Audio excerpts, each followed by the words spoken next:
We have two more storytellers for you this evening. Our next one is our colleague at the Arizona Republic and one of the primary contributors, one of the big contributors to this big series of stories, Laura Gomez Rodriguez. Are you here? You're right here. Here,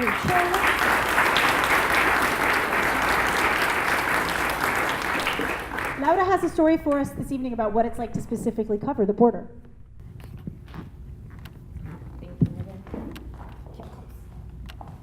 The Immigration and Customs Enforcement Office in downtown Phoenix is a place that I've been to many times as a journalist, but a recent night in February was different. I was going home after having dinner. I thought I was done for the day, and I happened to drive by this headquarters. And there were many people meeting because they were trying to stop the deportation of an Arizona mom.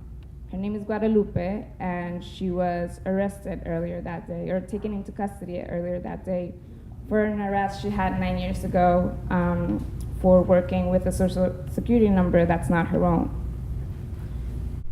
And so the people who were gathered there were many people from the community and activists and people who were just watching this on TV who gathered there, and they were trying to stop a van that was going to take her down south.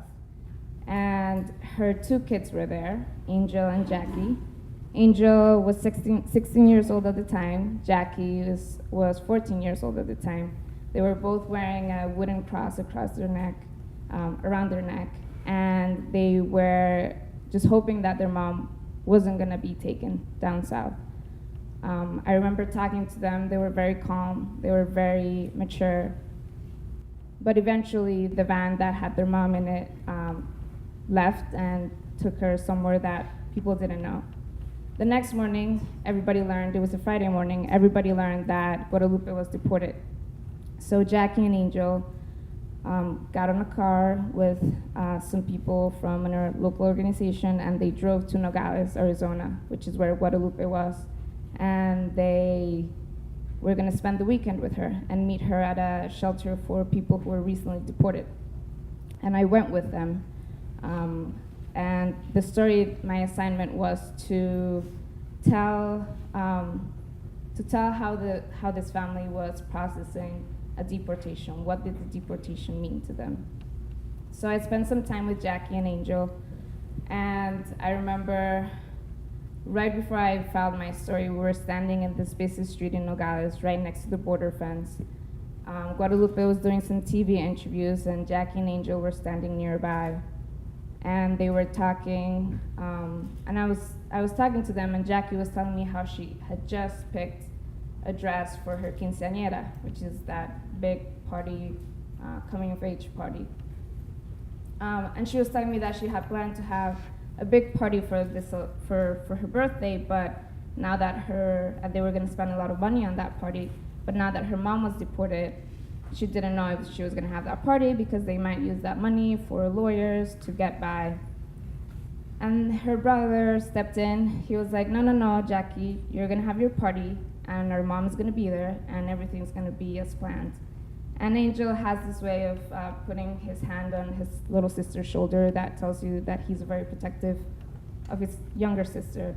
And I have an older brother too, and he's very protective of me. I'm a little sister of my brother too.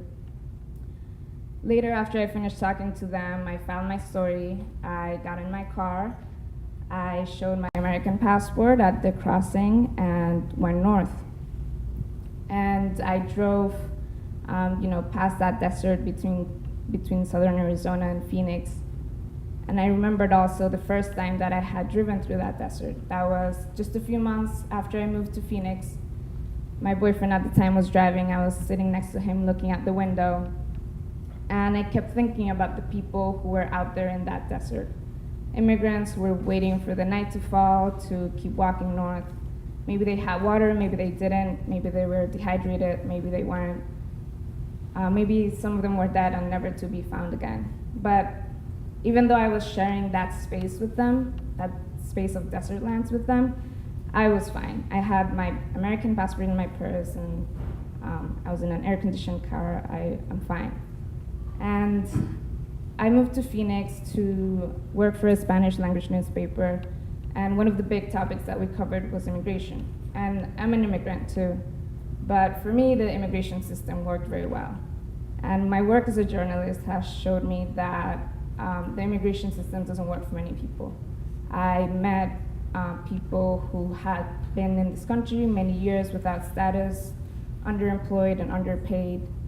I met people who had different status within their families, dreamers, people who had come here with a work visa, but then those plans fell through. I became a citizen 10 years and 7 months after first coming to this country. My mom is an executive at a corporation, and she got a work visa, so my brother and I got a visa under hers. That was good for 3 years. After 3 years, we could renew it. So we renewed it. Then we were eligible for a green card, and we got it again sponsored through my mom's job. And then with that green card, I could apply for scholarships and go to college. And I went to school in Boston. I studied journalism. And my senior year, I was eligible for citizenship, so I applied, and it took about 5 months, and I became a citizen. And then I moved to Arizona. Another story that I did recently was an assignment that was to fly to Brownsville, Texas, and drive the whole extent of the U.S.-Mexico border in a car. So I learned many things on this trip. I've never been to many of these places. I spoke with people about what the border meant to them, what a border wall meant to them. And one of the most memorable places was at the Big Bend National Park. It's a very unique part of the border in the sense that there's not a lot of border patrol, there's not a lot of crossings that happen there. It's a very beautiful, natural part of the border. There's canyons that are thousands of feet high. It's very remote. And my coworker and I, we had a very good day of interviews at a town that's across the national park called Boquillas del Carmen. So we had a good day. We were hot, so we decided to take a swim in the river.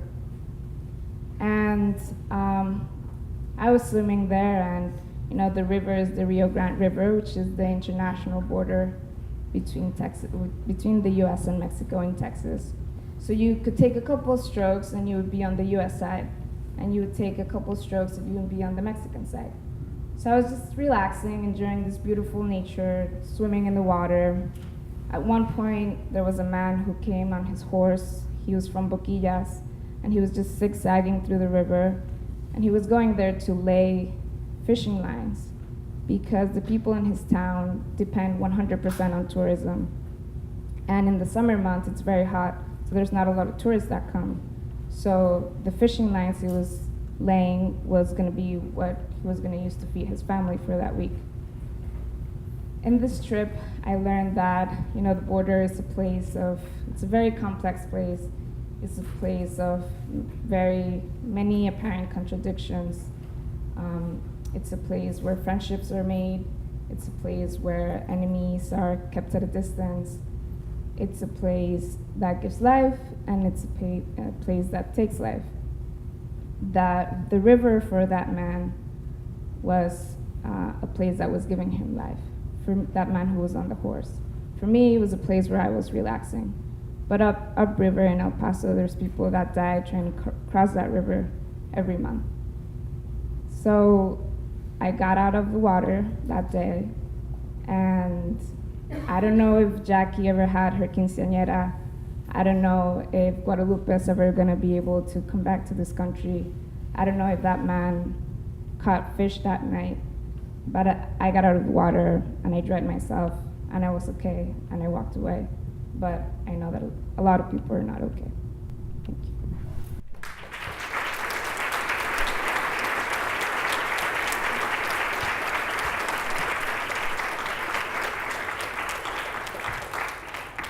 Thank you, Laura, for that story. I think it really kind of shows the complexities of our immigration system. A lot of people always say, you hear, why don't they just get in line? And I think Laura's story shows there is a line for some folks, and for other folks, there isn't a line.